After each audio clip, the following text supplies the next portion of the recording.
Nigeria, this is News Central. I'm Felicity Ezewike. The top stories tonight.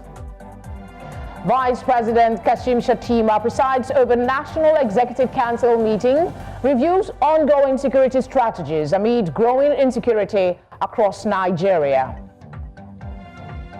Normalcy returns in aviation as NIMET workers call off strike with grounded flights in parts of the country.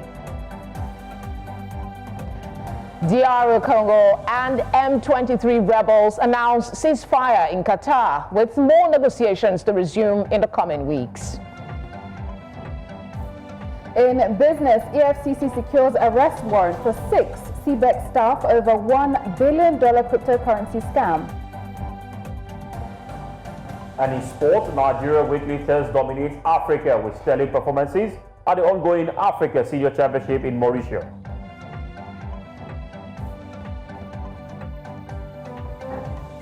Stay with us for details.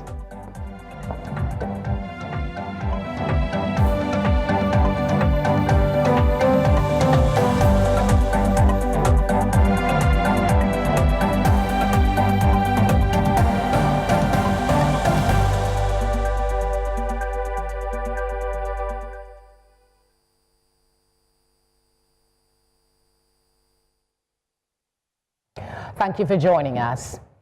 Employees of the Nigerian Meteorological Agency, NIMET, have called off their strike following the federal government's intervention. The workers on Wednesday commenced an indefinite strike over welfare issues, including NIMET's refusal to negotiate or implement agreed financial allowances and unresolved entitlements.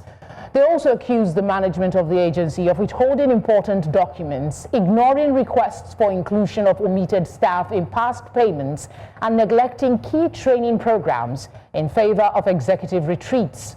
The strike was, however, called off on Thursday following a closed-door meeting between the Minister of Aviation and Aerospace Development, Festus Keyamo, and NIMET executives. For some perspective on this, we're joined by business development and investment expert, Dr. Emeka Nwite. Thank you very much for joining us tonight. Why is it looking like always the language that the government quickly responds to is strike? In this case, did it have to get to this point? You know, it's very, very unfortunate, because if you look at the demands of the NIMET staff, these are very ridiculous things that shouldn't have even resulted to them going embarking on industrial action. Increase to minimum wage of 70,000 naira, which is equivalent of $43. $43 is 2-hour work of a housekeeper or a domestic staff in the US. And it's so painful how we've gotten to this level where what we agreed to pay, even what is not even take-home pay, by the World Bank standard, anybody living on less than 110,000 naira income per month is regarded to be under the poverty threshold. So basically, even the minimum wage is under the poverty threshold. Yet they are finding it difficult to pay them. And of course, you saw the other excuse. Rather than organizing requisite training that will enhance their capacity, they are busy organizing high-level retreats. We in this same country. Certain MDAs travel to the UK to go and hold retreats that will have held at Abuja Ranch or any other place in Nigeria. That is very despicable. That's unacceptable. But thank God that they've called up the strike, because it crippled a lot of aviation activities in Nigeria. But such should not be allowed to repeat itself again. Indeed.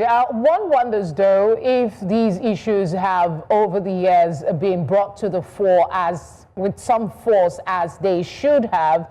And to add to that, I have searched since the news came up that the strike has been called off after the meeting with the minister. But there doesn't seem to be any clear statements from the federal government as to the demands of the workers. We just know that the strike has been called off, but we don't know what the resolution that led to that. We don't know the resolution that led to that. You know, we are very quick to call out this strike because the aviation industry is at the heart of economic activity in Nigeria. Of course, because of the insecurity in Nigeria, the roads are no longer passable. So, of course, you saw that AP called off operation. And of course, it disrupted aviation activities. And most of the elites who purport to govern Nigeria fly around because they can't even afford to take the roads. Knowing fully well that without those guys being at work, airpeace and other airlines will not fly. They quickly had to call this meeting. But we'll just pray that this does not repeat itself again. Because I'm very, very sure if it was other agencies, they wouldn't have bothered. We've been on incessant strike over the last 15 years, ASU and the federal government. How governments of the day cannot just keep to fulfilling the simple agreement they reached with their public servants, which are less than 1% of Nigerian population, is something I know nobody can actually fathom. Doctor, while praying is something we do very well here in Nigeria, the heart of my question is, do you know perhaps the reason why it was called off? Was there promises that the demands of these workers will be met, or it's another effort to just keep them calm, get the business going until the next round? Your guess is as good as mine. The governments of the day, not just this government, even those in the past, have shown clearly that they don't understand what it means to keep to agreement and fulfill their own part of the bargain. And like you said, prayer is not enough. We just hope that this is not just a gimmick to get these guys back to work because of the key roles that they play in the aviation sector. We want to believe that they will go back and implement the agreements and not allow this kind of thing to repeat itself again. It does not speak well of Nigeria as a country. We cannot foretell if this will happen or it will not, but we've seen the disruption that the strike caused in the aviation sector, even though some airlines went on, airpeace did not. Are there perhaps some contingency plans that organizations like NIMET can put in place so that when they choose to take on such public protests, it might not totally crumble the aviation industry? NIMET was established by Act of Parliament in 2003. Unless we are trying to say we should establish another agency that will kind of act as ad hoc if these guys go on strike tomorrow. But why would they go on strike if their welfare and agreements are kept? Is it not the government that wake up to promise minimum wage of 70,000? So why would they be begged, cajoled, or forced to fulfill just basic obligation? And when we talk about minimum wage, 70,000 is not even a take-home pay. I have said it here. Poverty threshold, World Bank poverty is 110,000. So anybody in Nigeria any less than 110,000 should actually be on food stamp. And yet, despite the fact that we are not paying these guys living wages, yet we can't fulfill what we promised to fulfill. It's tragic, it's unacceptable, and such should not be allowed to happen again. Aside prayers, I think the other thing that scares us is consequences. Please paint us a picture what a prolonged disruption of services by NIMET could cost for the country if these issues are not dealt with once and for all.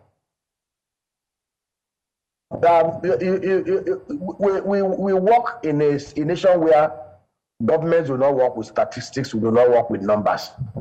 For an economy like Nigeria that is hemorrhaging, 24-hour strike by NIMET, disruption on the aviation services for one day will cost us tens of billions of naira in terms of revenue and economic activities that are crippled. You know, if we are a country where people sit down to evaluate consequences and implications of actions, such should not be allowed to repeat itself.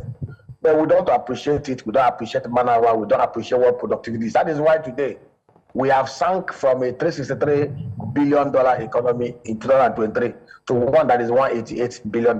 From number one in 2014, we are now struggling to even retain number 4 position as the biggest economy in Africa. It is so tragic. Yeah, it is indeed. Like I always say. Quickly, though, in 40 seconds, if you can. I mean, some of the comments from NIMET employees that we saw today was quite disheartening. It seems the morale of the employee is down. How quickly will a resolution of their issues improve the welfare and morale of the workers too? Some said that their salaries can't even pay for their children's school fees. But we are saying the same thing. There is no civil servant in Nigeria, even to the grade level 16, that can honestly live within the limits of his lawful income without doing things that are unethical. What we are paying in Nigeria is nothing to write home about in terms of minimum wage. I've always advocated. The problem we have here is that we have refused to do the right things. Like in the education sector, a government that understands the power of that sector should not pay anything less than 500,000 naira as minimum wage for those in the teaching profession. But here in Nigeria, we pay peanuts and we expect excellent performances. That is why we have a lot of migration out of Nigeria. Today in Nigeria, for you to even see a radiologist, it takes days and weeks. Most of them are leaving Nigeria because they are poorly paid. An average doctor here takes home about 500,000 naira, whereas his mates in the UK, the US takes equivalent of $16,000. Almost 40-50 million naira every month. How do you compare that?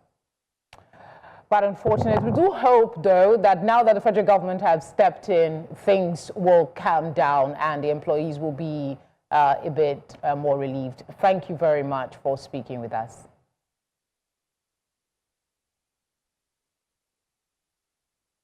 To other stories now, the World Bank has appointed Aliko Dangote, president and CEO of the Dangote Group, to its private sector investment lab. Dangote joins a select group of global business leaders tasked with driving investment and job creation in emerging economies. Expressing his excitement on the appointment, Dangote reiterates his commitment to sustainable development and unlocking the potential of developing economies. He says he looks forward to collaborating with fellow leaders to replicate the successes of the Asian tigers in other regions. The World Bank's Private Sector Investment Lab has been expanded to include industry leaders with experience generating jobs in developing economies. Coming up tonight, News Central holds town hall series on rising insecurity in the Southeast. We'll bring you this story after the break. Stay with us.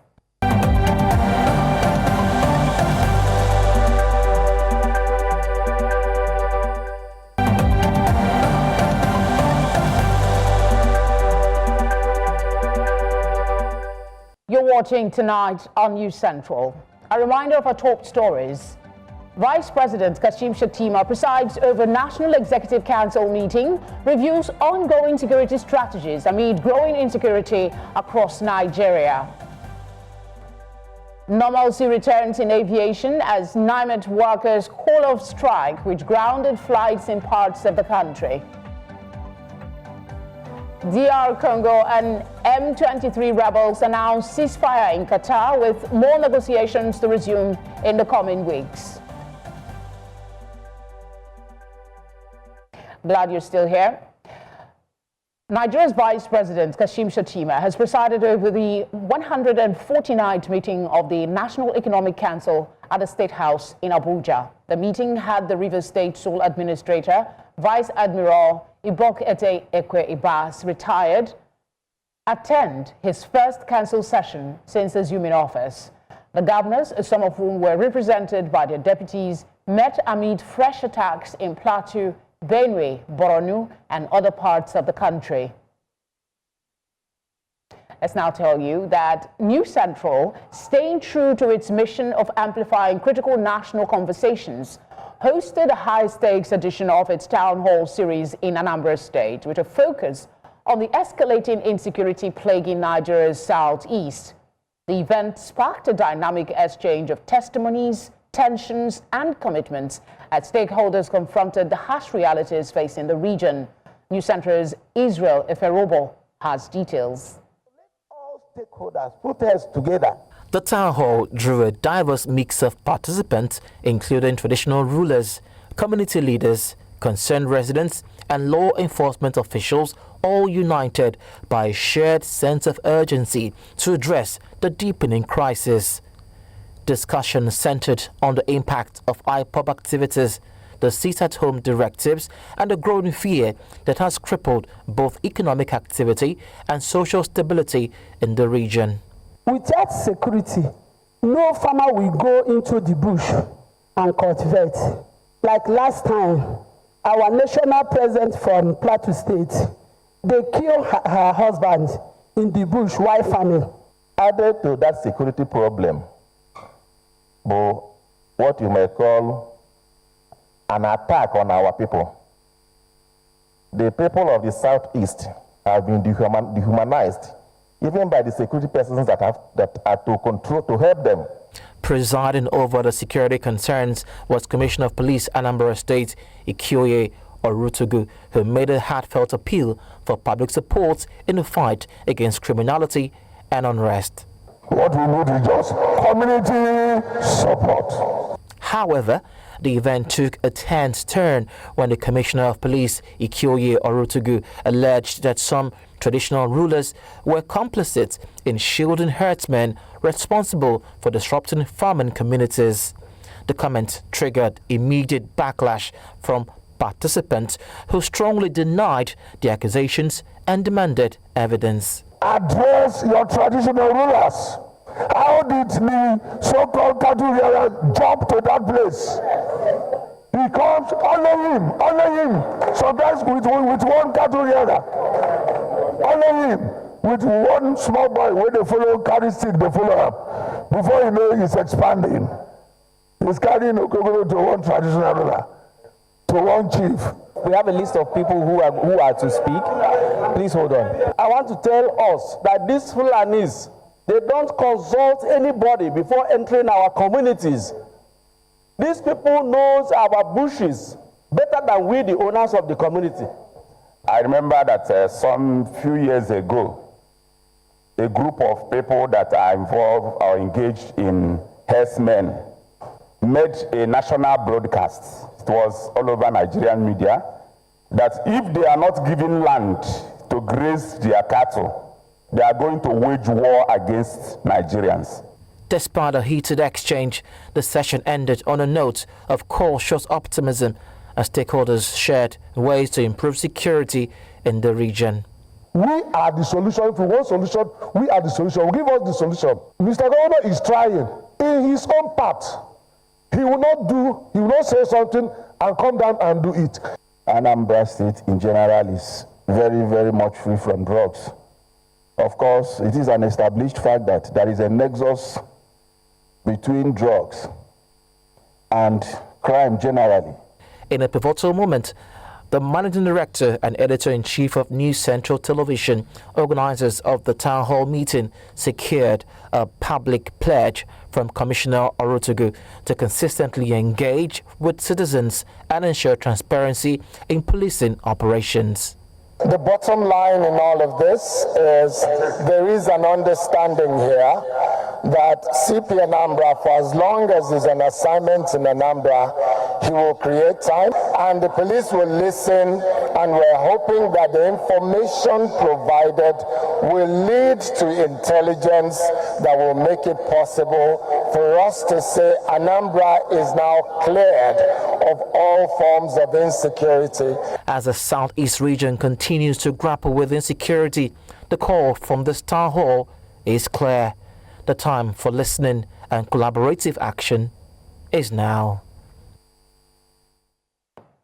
To discuss this, I'm joined now by Amaka Uzodimma. She is head Southeast Regional Office of Institute for Peace and Conflict Resolution, Ministry of Foreign Affairs, Federal Secretariat, Oka, Anambra State. Also joining in is Professor Dennis Aribodo, Zonal Coordinator, Southeast Society Group.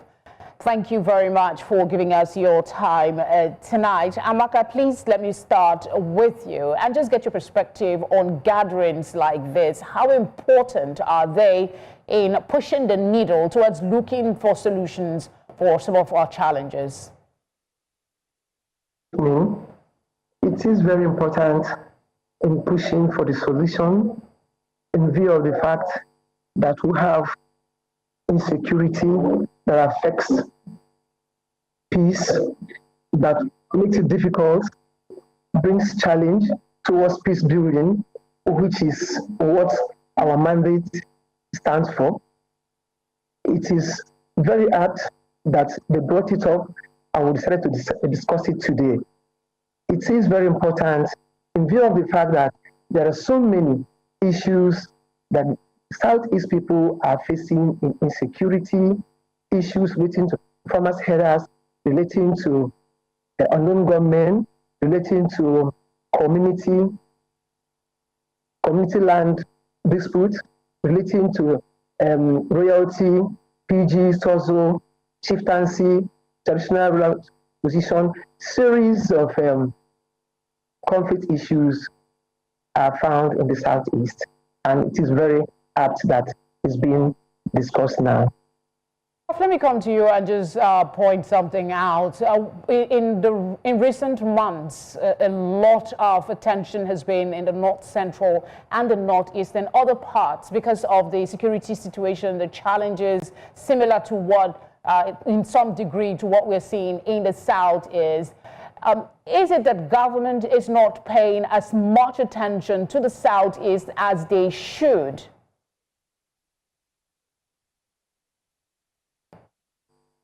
The question, you said what?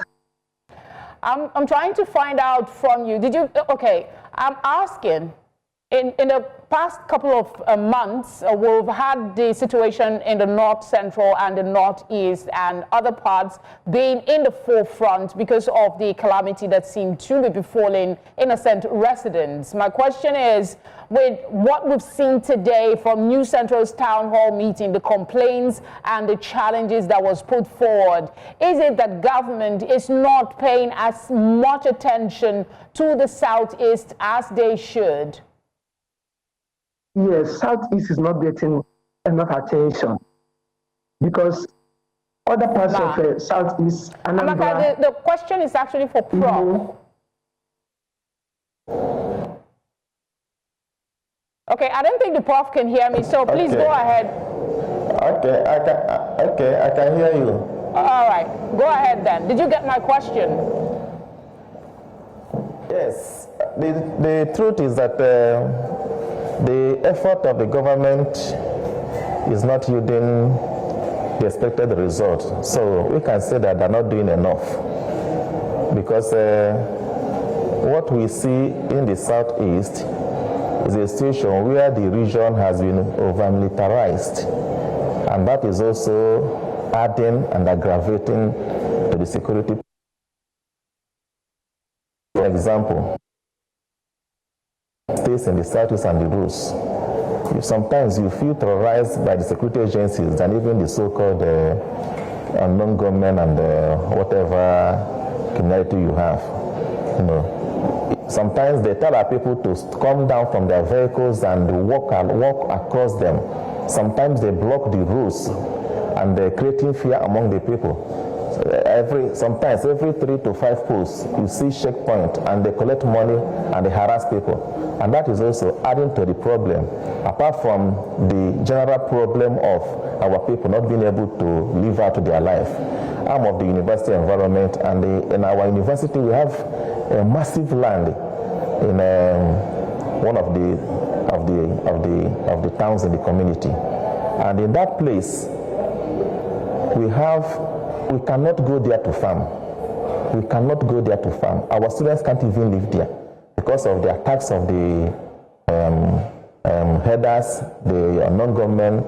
So, and this aggravating the not just the security problem, but the food crisis in the society. So, government is not doing enough. They need to go to drawing table. I'm happy that News Central today brought people together. I think government can take it up from here and see a way of engaging the communities, the people, to bring solution. This is not a rocket science. The solution is there, but the engagement is not right. So government needs to do more. Okay, I will stay with you, but the question will go for both you and Emeka. You talked about local community engagement as part of the solution, but we had something from the CP that some persons might say is a bit worrisome when the police commissioner thinks that there are some sort of support for these headers, these unknown gunmen by the community leaders. I think that was, I'm just trying to paraphrase what he said. So what are your thoughts about, creating a better synergy between the communities and the security agencies? Because if there seems to be mistrust as to who is telling the truth to who, we might not move forward. Prof, the question goes to you first. The remark by the Commissioner of Police may be an isolated case, because the majority of the traditional rulers in Anambra State can never and will never support their people being tormented and killed. It can never. I'm not saying brief for any traditional ruler, but we need more signage. The like that New Central has started today in Anambra State, because people have to ventilate with authorities, and they see where the problems lie. Today, somebody told us that there was a person in the community. They went to the police to report. The police started demanding for money for someone that don't even have money to feed, demanding as much as 50,000, 200,000, 1 million from different cases. So is that how to police an environment? So the type of interaction we have today is such that if we continue to deepen it, there will be a place where we have an understanding of what it should be. If there is support that the community can give to the security agencies, including the police, the people can do that. Then the security agencies, including the police and the army, should also decide to work with the people and not terrorize the people. That's the message we are passing through. Did you get the question? Because I wanted both your responses on it. Okay, on this, it is obvious that in the Southeast, there is a lot of challenge and insecurity issues, insecurity concern. The challenge there is that the people that are meant, the security agencies that are meant to police the people, their mandate is to secure the lives and property of the people. But they themselves are not actually secured. They are not seen to be secured. The police is not secured. And because they feel they are not secured, it becomes difficult for them to secure the society. There is need for the police to be taken care of. There is need for police to get trainings. Many of them do not even have basic ideas on the rules that are supposed to be applying, the rules of engagement. Many of them, they lack these basic ideas, and it's difficult for them to do their work appropriately in view of the fact that they do not have these trainings. When you get the law, you add them this Police Act. Many of them do not know the basics, the fundamentals in the Police Act. So there is need for police to be trained. There is need for police to be empowered. There is need for police to be given even the equipment to do their work. When we were younger, I know that, and very well, that police, they used to have a lot of gift items, the things they have in their bags when they go for work. They don't need to look for something like sardine, basic things to eat. Even their dresses, the wares they wear, they're bulletproof, so many things that they wear within themselves. They will tell you that they are providing them for themselves, that they have to look for money to put themselves in good position. And then when you ask them, they say they will not even to come when you call them. They will always extort people to collect money from them. Those mean the police is not doing well. They have been doing very, very well. But for them to perform well, to become very professional, they need to be well taken care of. Yeah, I would like... and they need to get the equipment that they need. And then the engagement within the community. Like our institute. Okay, Amaka, I have to interject in the interest of time. Prof, I'd like you to speak quickly in 40 seconds if you can. Just talk to us about, the submission that Amaka has made about people intelligence sharing and the welfare of police officers. During New Central's town hall, you could hear people saying that they are escorted by police, asking them for money. So is there perhaps more that can be done to improve the welfare of security agencies? And will that have a ripple effect in how they interact with the community? Yes, it's not only security agencies. Before this program, I had somebody talking about Nigerian government not paying their workers well. It goes across every sector. Security is just one of them, but we are discussing security now. I have the information that even in force headquarters, we have cameras procured by federal government that have not been installed. We have drones procured by federal government that is not in use. What is holding them from deploying them? Yes, government should be encouraged to take the welfare of the security personnel very seriously. One day I was driving, I accosted a police officer who was demanding for asking, what is your problem? He said they don't even have money for fuel. Nobody gives them money for fuel. No budget for that. So the police itself needs proper funding. Not just the police. Every sector of this economy, the teachers, the workers, we are just talking about 9 months. So government should call it a priority to treat their citizens as human beings, first of all. Then you cannot demand good from them. But that does not mean that we are not human beings. That doesn't mean that the police will not take laws into their hands and start intimidating the people that are meant to protect. No. Because all of us are victims. So the political class should sit up, put on their thinking cap, and start addressing the fundamental issues of governance in this state and in the country, which will help everybody to be happy. So I am in line with what my colleague is saying, that the police needs proper training, proper equipment, proper protection. Yes, government has responsibility there, and the people can also support them. But for people to support the police, they must have the confidence of the police. When you see the police or you see the army, and what comes to your mind is fear and attack, you cannot support such an organization. So there's need for proper orientation of security agencies to know that they are dealing with Nigerians who are actually their employers. Because it is the tax money that we pay that is used to sustain these people. So, Prof, you're quite correct. We have work cut out for us. We still have so much to do. But maybe we'll keep talking about it and some actions will take off. Thank you very much for speaking with us. We appreciate your time. Emeka, it's always a pleasure as well. Thank you. Thank you. Thank you very much for the support.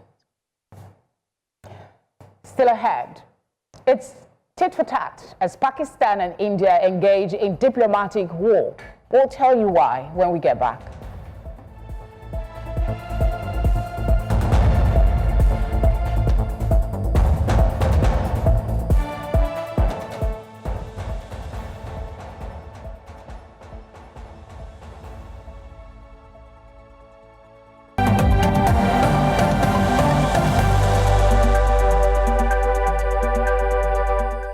The National Museum in Lagos has commemorated World Heritage Day with a colorful celebration highlighting Nigeria's rich and diverse cultural heritage. Although the global observance took place on April 18, the museum held its event on Thursday due to the public holiday that fell on the official day. News Central's Oluwakemi Alimi was at the ceremony and brings us this report. It was a colorful and reflective day at the National Museum in Lagos as cultural enthusiasts, heritage professionals, and other invited guests gathered to commemorate World Heritage Day 2025. Though the global celebration was held on 18th April, the museum chose to observe it on Thursday, drawing attention to this year's international theme, Heritage Under Threat from Disasters and Conflicts. The theme highlights the urgent need to safeguard cultural and natural heritage sites from the rising threats posed by climate change, natural disasters, and armed conflict. We try as much as possible to do the best we can in preserving this, our patrimony, our cultural heritages, our monuments and sites, even the intangible heritage as well. Festivals, our traditions, we try as much as possible to preserve them. So the museum, is doing quite a lot. And apart from that, we're going into a lot of digitization. We're trying to put up our collections, archival collections and our object of collections on the internet so that people can access them all over the world. For now, I can think of Osun Osogbo. It's a World Heritage Site. It's under threat from encroachment. And, the purpose for which it was declared a World Heritage Site, is being defeated. The event featured traditional dances, a keynote lecture, exhibitions, and panel discussions, all aimed at emphasizing the importance of preservation, resilience, and awareness. Stakeholders also reflected on 6 decades of the International Council on Monuments and Sites and its role in championing global heritage protection. There's a need to increase the budget for National Commission for Museum. There's a need for professionals to be trained, capacity building for professionals. And, when there's a training, it will be, people are ready to do the job. There's also a need for community collaboration, both community and national and international collaboration. It is to tell us that the monuments we have are vulnerable, and we have so many monuments all over the world, and that every monument belongs to everybody. And there's need for the monuments to be preserved, to be maintained and protected. So today, we create awareness. We tell the public, we showcase the relevance of our cultural heritage. There's a need to prioritize heritage in national budgets. As Nigeria joins the rest of the world in recognizing this important day, the message rings loud and clear. Our heritage is more than our history. It is our shared future, and protecting it is a collective responsibility. In Lagos, for News Central, Oluwakemi Alimi. Outside Nigeria, the government of the Democratic Republic of Congo and Rwanda-backed M23 rebels have agreed to pause fighting as they work towards the broader peace deal. The truce, declared late on Wednesday after a round of negotiations in Qatar's capital, Doha, has raised hopes that the latest wave of violence spurred by M23's bloody January assault and capture of DRC's 2 largest cities may begin to subside.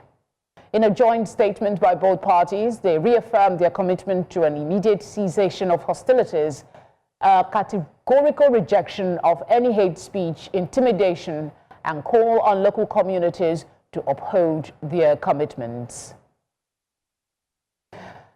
Pakistan has closed its airspace for Indian Airlines and rejected New Delhi's suspension of a critical water sharing treaty. This is in retaliation for India's response to a deadly Islamist militant attack on tourists in Indian Kashmir. The tit-for-tat announcements took relations between the nuclear-armed neighbors who have fought 3 wars to the lowest level in years. The latest diplomatic crisis was triggered by the killing of 26 men at a popular tourist destination in India, Kashmir, on Tuesday, in the worst attack on civilians in India since the 2008 Mumbai shootings. We've got a short break. Business news is up after. Stay with us.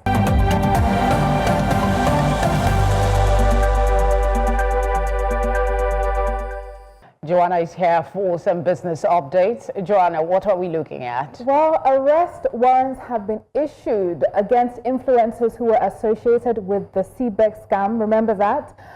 So we'll see what happens in time to come, and I'll bring you the details in just a moment. Okay.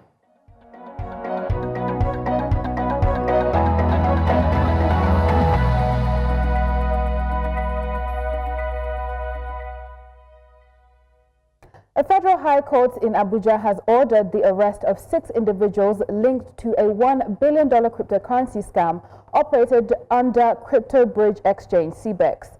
The EFCC secured the warrants after alleging the suspects through ST Technologies lured Nigerians with false promises of 100% returns on USDT deposits. The now-defunct platform collapsed in April 2025, locking out thousands of investors. Justice Emeka Nwite granted the EFCC permission to detain the accused who remain at large. The commission plans to place them on Interpol's watch list while investigations and asset recovery efforts continue across local and international fronts.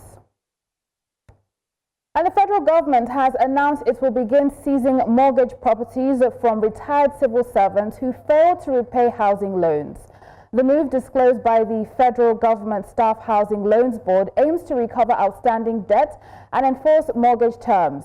Executive Secretary Salamatu Ahmed said defaulters lists are being compiled for action by relevant agencies. A certificate of non-indebtedness is now mandatory for retirement. The directive also applies to already retired officers still in debt. The Federal Government Staff Housing Loans Board will pursue legal measures to ensure compliance. And coming to events on the local boards, it looks like we're seeing some sort of resurrection since it opened after the Easter break. It has maintained its bullish run. We're up a strong 0.75% today. That's what we're seeing. 75 basis points. All share index 106,074.26, and we have the market capitalization at interesting 66.6 trillion naira. If we come to sectoral performances, insurance is taking the lead with the strongest gains, and of course the banking sector I think is down significantly. Insurance is strong at 4.32%. It's up. Consumer goods is also up significantly, 2.35%. Industrial goods following oil and gas, while banking is the only sector in the red today. That is it on Business Tonight. I am Joanna Mustafa. Tonight continues with Felicity.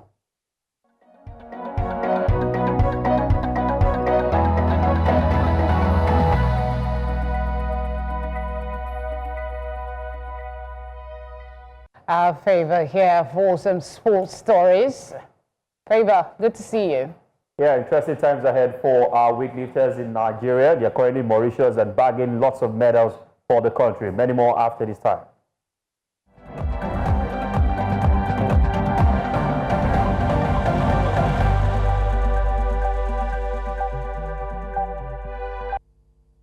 Nigeria's weightlifters delivered a stunning performance at the 2025 Africa Senior Weightlifting Championship in Mocha, Mauritius, racking up 10 gold, 4 silver and 1 bronze medal from just 5 athletes by Thursday evening.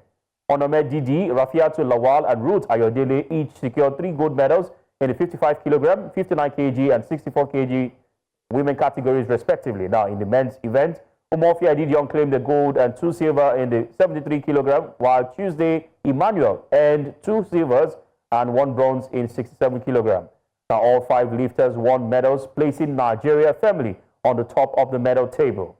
The team wraps up on Friday with Sarah Ovayoza, Matthew competing, of course, in the 76 kilogram category, aiming to extend Nigeria's medal haul. And now to badminton, Nigeria's Eniola Bolaji has won the 2024 Africa Women in Badminton Award, honoring her excellence and impact in para-badminton. The award was presented during the Badminton Confederation Africa Annual General Meeting on Thursday in China.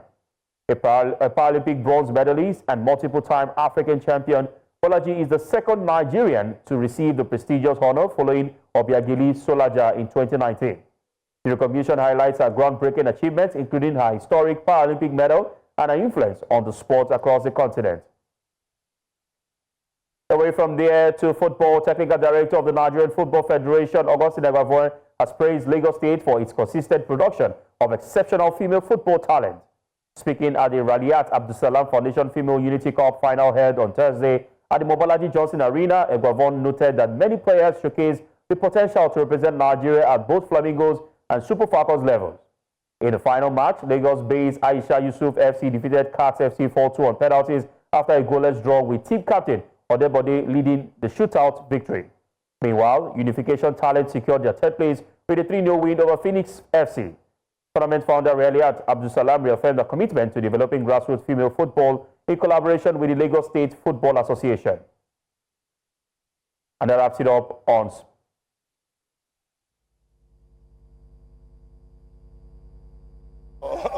under 15 national team.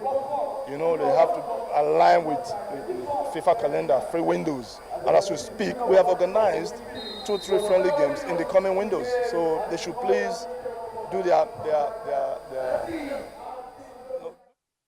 Interesting times ahead in our world of football in Nigeria. And that wraps it up on Sports Update. And Favor Itwa Felicity is still in the news.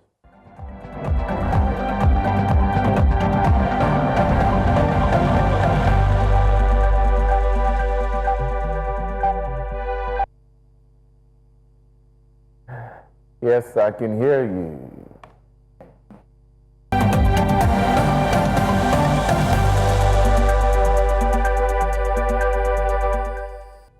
Time for entertainment, and Edewo is here. Jude Okoye is back home. Yes, finally. It seems we'll never get to hear the last of the P-Square and Jude Okoye saga. I pray we do, because they deserve some peace. Well, they do deserve some peace. Well, I'll bring you all the details shortly.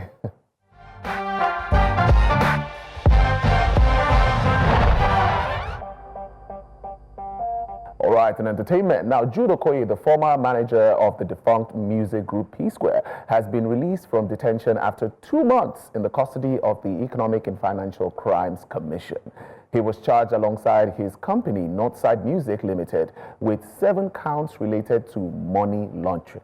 Now, his brother, Paul Okoye, that's Rude Boy, announced the release on Instagram, expressing relief and welcoming Jude home. Paul also celebrated Jude's birthday in the post. The legal trouble stemmed from accusations made by his twin brother, Peter Okoye, that's Mr. P, who testified against his secretly registered and claimed he secretly registered a company under his wife's name to divert P-Square royalties. Yeah. Now, the case has been adjourned to June 4th for cross-examination. Now, Felicity, money, we're hoping. Money is the root of all evil. But you can't do without it. I just hope they can, resolve this issue and just find their way back as a family. Well, we're hoping that, like you said, as a family, these are things that we can talk about and just let it go. It's money. Money will come and go, but family will always remain. All right, now let's talk about this one. Now, Grammy-winning Nigerian artist Burna Boy has been sued by Haitian music legend Fabrice Rouzier in a New York court over the alleged unauthorized use of elements from his 2002 song Javert in a 2025 collaboration for Campe 2 with Joe Duet File. Now, Rouzier claims that both the composition and visual content from the song were used without permission, starting with Joe Duet's original 4th Campe release in late 2024. Despite issuing a cease and desist letter, a remix featuring Burna Boy was released in 2025. Now, Rouzier is seeking damages, legal fees, and a court order to halt further use of his material and destroy all infringement content. Well, I would say for this, they just dragged Burna Boy into this conversation because the original song was done by the other guy. Now he's being sued because Burna Boy was put on the remix of the song. Well, money again. Well, it is fine. It is fine. Well, that's all we have to give you on entertainment tonight.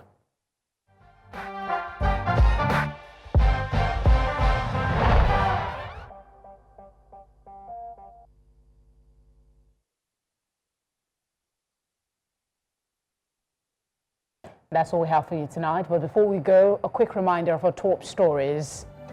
Vice President Kashim Shettima presides over National Executive Council meeting, reviews ongoing security strategies amid growing insecurity across Nigeria. Normalcy returns in aviation as NAMET workers call off strike, which grounded flights in parts of the country. We also told you that DR Congo and M23 rebels have announced ceasefire in Qatar, with more negotiations to resume in the coming weeks. Do send your eyewitness report to the number showing on your screen. You can follow us on social media at News Central TV. You can watch News Central live on DSTV channel 422, GoTV channel 23, Star Times channel 274, Avo TV, and on YouTube. Many thanks, as always, for your time. Have a good night.